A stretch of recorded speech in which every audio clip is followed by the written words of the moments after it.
Ողջույն։ Մենք ներկայացնում ենք կրթություն եւ արվեստ երիտասարդական նախաձեռնությունը, որը Երևանի Պետական Համալսարանի աջակցությամբ իրականացնում է ոդքասթերի շարք, ցանկանալով ներկայացնել ամենատարբեր գիտահանրամատչելի նյութերը ԵՊՀ ուսանողությանը։ Այս ոդքասթում հանդես կգան Երևանի Պետական Համալսարանի ֆիզիկա ինստիտուտի ուսանողներ Մարիա Դանելյանը եւ Էդուարդ Վասիլյանը։ Երբևէ մտածել եք, թե ինչ հզոր զենք գործիք է համացանցը կամ առհասարակ անլար հաղորդակցությունը։ Բավական է 1 ժամով խափանվի դրա աշխատանքը եւ կյանքի բոլոր ոլորտներում ամեն բան կարելի ասել կանգ կառնի։ Իսկ ինչու՞մն է անլար հաղորդակցության այդքան կարեւորությունը։ Ինչպես է այն աշխատում եւ ինչու է երբեմն խափանվում։ Հենց այդ հարցերն էլ այսօր կքննարկենք։ Նախ սկսենք, թե ինչ է իրենից ներկայացնում անլար հաղորդակցությունը։ Մարիա, անլար հեռահաղորդակցությունը իրենից ներկայացնում է առանց ֆիզիկական կապի, այսինքն մալուկների, լայների կապի իրականացումը փոքր հեռավորությունից մինչև 10000 կիլոմետրի հեռավորության վրա։ Ինչը առանց որի այսօր կյանքը անհնար է պատկերացնել, ինչը շատ կարևոր է բոլորիս համար։ Եվ շատ կարևոր է, որպեսզի յուրաքանչյուր մարդ, ով օգտվում է կապից, հասկանա դրա աշխատանքի սկզբունքը։ Ընդհանրապես, կապի աշխատանքի սկզբունքում ընկած են էլեկտրամագնիսական ալիքները, որոնք փոփոխական, մագնիսական եւ էլեկտրական դաշտերի տարածումն են միջավայրում, վակուումում, որոնք կարողանում են մեծ հեռավորություններ հաղորդվել ու ինֆորմացիան իրենց միջոցով տարածել։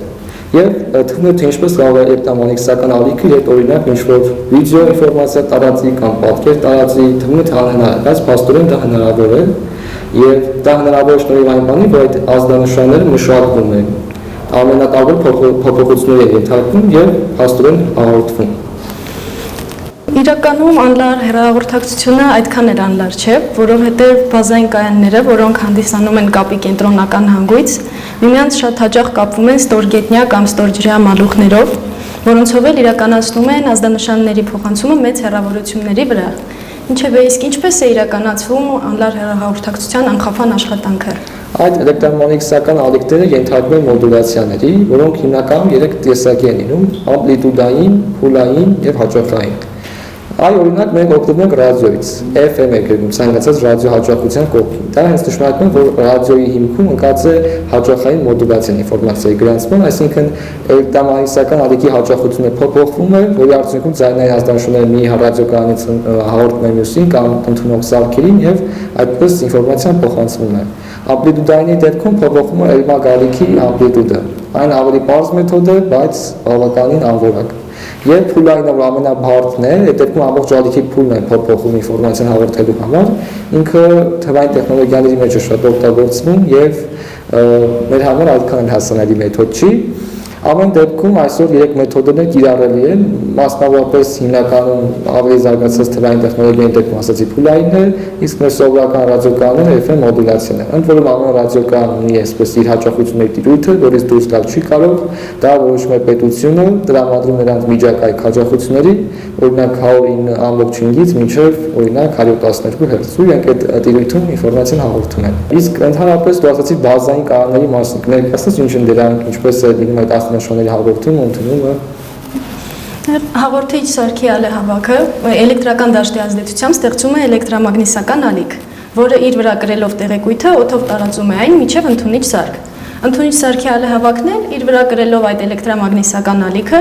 մետաղական ենթակառուցվածքի շնորհիվ ստեղծում է փոփոխական էլեկտրական հոսանք, որը փոխանցվելով ռադիոյից ընդունիչին վերածվում ձայնի կամ պատկերի։ Ընդհանրապես ընդունիչ հաղորդիչ սարքերը լինում են 3 տեսակի, այնպիսիք, որ կարող են միայն հաղորդել կամ միայն ընդունել, օրինակ հեռուստացույցները, այնպիսիք, որ ժամանակի տվյալ պահին կարող են կամ ընդունել կամ հաղորդել, օրինակ ռադիաները, եւ այնպիսիք, որ ժամանակի տվյալ պահին երկուսն էլ կարող են անել։ Ինձ թվում է մենք այսպես ընդունիչ հաղորդիչ երբ ասում ենք, թվում է թե դրանք ինչ-որ բարձր սարքավորումներ են մեծ մասշտաբի, բայց այո, բարձր հեռախոսը, բազմաթիվ բժշկական սարքավորումներ, այսօր նույնիսկ քելացի մեքենաները, դրանք անվանում են ընդունիչ հաղորդիչ սարքավորումներ, այսինքն դրանք անվանում են։ Ուղղակի մենք որպես այդպեսին տերմինով չենք օգտագործում։ Շատ լավ, իսկ ասացի, որ փաստորեն կան նաև բազային կայաններ, դա ճիշտ եմ հասկանում, դա մեծ հեռուստաաշտարակների նմանվող կառույցներն են, որ մենք տեսնում ենք քաղաքային բնակավայրերում, գյուղերում ամեն օր։ Այո, եւ երբ հաղորդիչը առաքում է ազդանշաններ, դրանք հենց փոխանցվում են տարածքի մոտակա բազային կայանին, որտեղ մշակվում է տվյալները եւ բարելավում են դրանց որակը։ Երբ ազդանշանը հասնում է բազային կայանին, այդտեղից փոխանցվում է մոտակա շարժական կայանին, որտեղ գտնվում է հենց իր ընդունիչը։ Իսկ երբ շարժական կայանը հեռանում է բազային կայանից, այդ դեպքում այն ավտոմատ կերպով փոխանցվում է այն բազային կայանին, որը գտնվում է իրեն ավելի մոտ։ Հենց այդ պատճառով, եթե օրինակ տանը ունեք երկու Wi-Fi սարք, ապա հեռախոսը սենյակներով տեղափոխելիս այն ավտոմատ կերպով կցվում է այս կամ այն սարքին։ Կամ օրինակ ընդհանրապես քաղաքային շինությունները, մեծ լեռները խառնուրդն են կապիտալիզմում, որտեղ այդ աշտարակների միջև թալուն արհեստական խոչընդոտ ու կապը ազդանշանը ավելի անորակ են տարածվում։ Դրա համար ինչքան բարձրադիր գոտիներում կառուցվում են աշտարակները, այսինքն բազային կայաններ, այնքան ավելի լավ կապի որակի համար։ Շատ լավ, փաստում կապի աշխատանքի սկզբունքը այսպիսին է, ազդանշանների հաղորդում, ընդունում ու մշակում, թվում է ես 3 փուլը։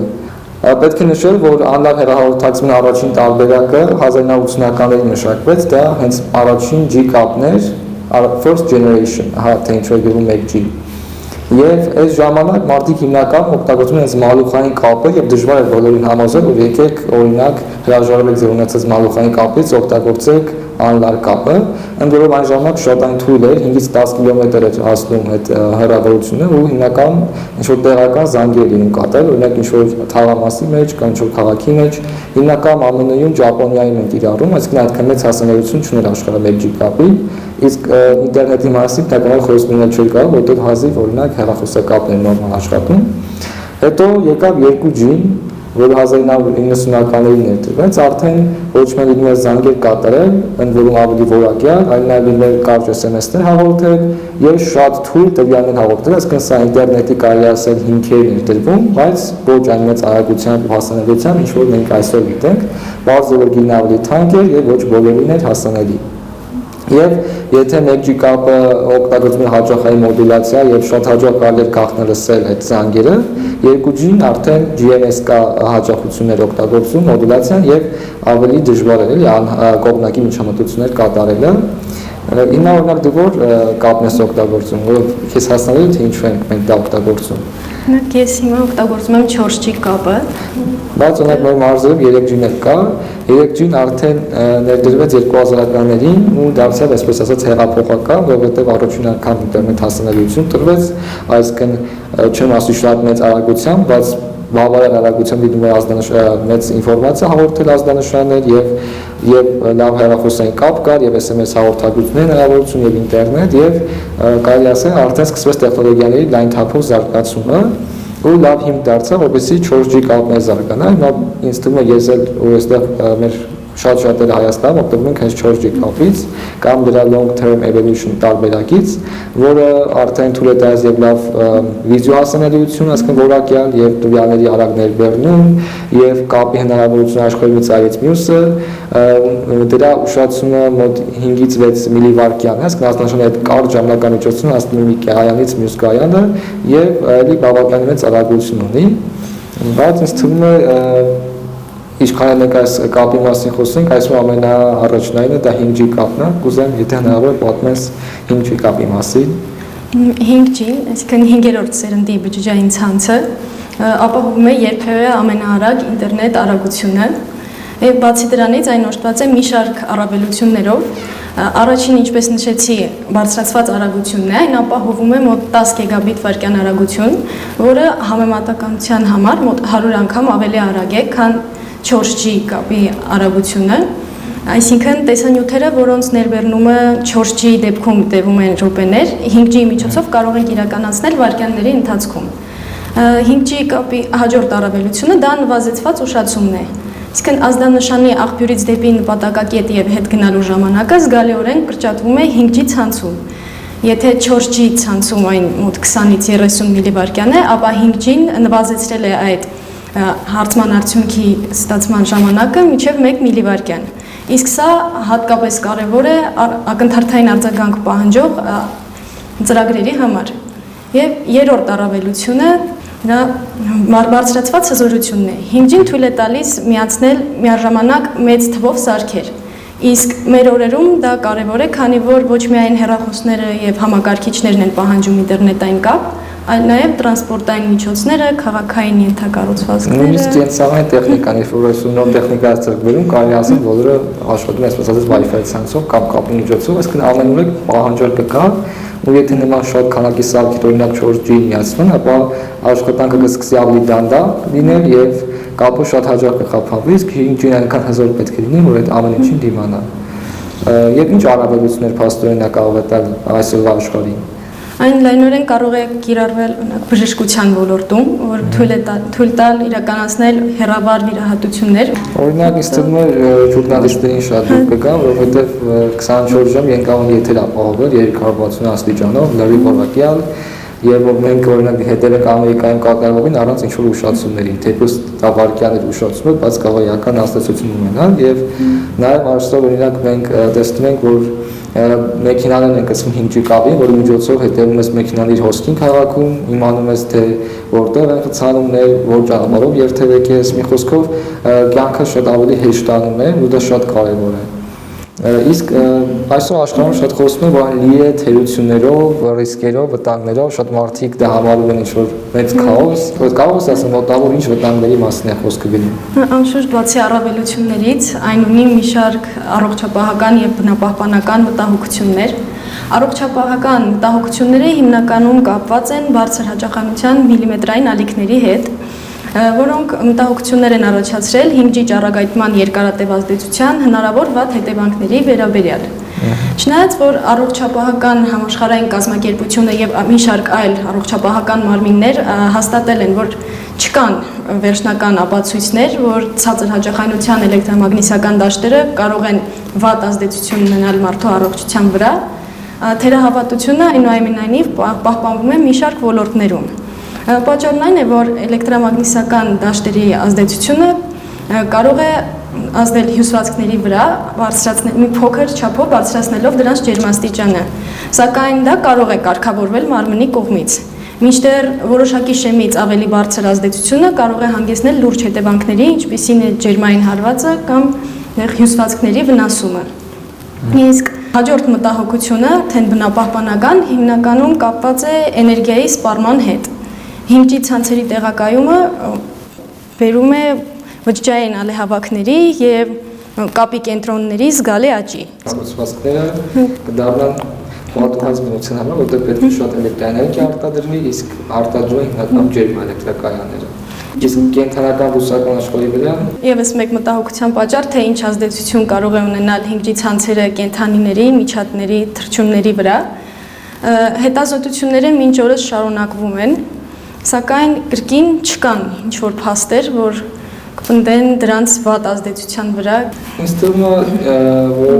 կամաց գիտությունը կանի ամեն հնարավոր բան ռիսկերի նվազեցնելու ուղղությամբ, բայց այն որ այսօր 5G կապը արդեն շատ երկրներում լայնորեն կիրառվում է, ու այսպես դրական արդյունքները մենք տեսնում ենք, դա փաստ է, ու նույնիսկ Հայաստանում է ներդրվում, մասնավորապես արդեն մի շարք մարզային բնակավայրերում կա, եւ ինձ թվում է տարիների ընթացքում արդեն երևա ամբողջ Հայաստանը կծածկի 5G տիրույթը ու բոլորս կունենան արագ հասանելիություն։ Ամեն դեպքում ռիսկերը չպետք է վախենան, նույնիսկ այսօր մի շարք երկրներ մտածում են արդեն 6G կապի մասին, ինչպիսիք է Չինաստանը, այսօր Nokia ընկերությունը, որը թվում է թե իր անունն մոռանում ենք, իրականում բավականին լայն թափով զբաղվում է կապի ոլորտի զարգացման, նույնիսկ իրենք խոսում են, որ իրենք հնարավոր է մոտակա 11-13-րդ սերունդ հասցնեն կապը, թե ինչպես դա կանան ես դժվարանում եմ պատասխանել, բայց ամեն դեպքում աշխատանքներ տարվում են։ Եվ փաստորեն մենք ծանոթացանք այս ոդկասթի շրջանակում հիմնական նյութին, թե ինչպես է աշխատում կապը եւ ինչու է, որ օրինակ մենք շարժական տվյալներ միացնում ենք, տեսնում ենք մեկից մինչեւ մեկը չենք տեսնում, մինչեւ 5G կապը տեսնում ենք։ Այստեղ ուզում եմ նաև նշել, որ Հայաստանում 1G կապը պես այդպեսին չի եղել, միանգամից 2G-ն է ներդրվել 1990-ականներին, բայց մենք դեռ 5G-ի նաև լիարժեք չենք հասել, հիմնական 4G տիրույթում ենք գտնվում, բայց ժամանակի ընթացքում վստահ եմ, որ կհասնենք այդ տիրույթին։ Այսքան էլ մեր նյութը, հուսով եմ, որ մեր ուսանողները կկարողանան ընդհանուր պատկերացում կազմել կապի աշխատանքի մասին եւ հասկանան, թե ինչու են այդքան շատ աղմուկ հատկապես բարձրացել 5G կապի մասին։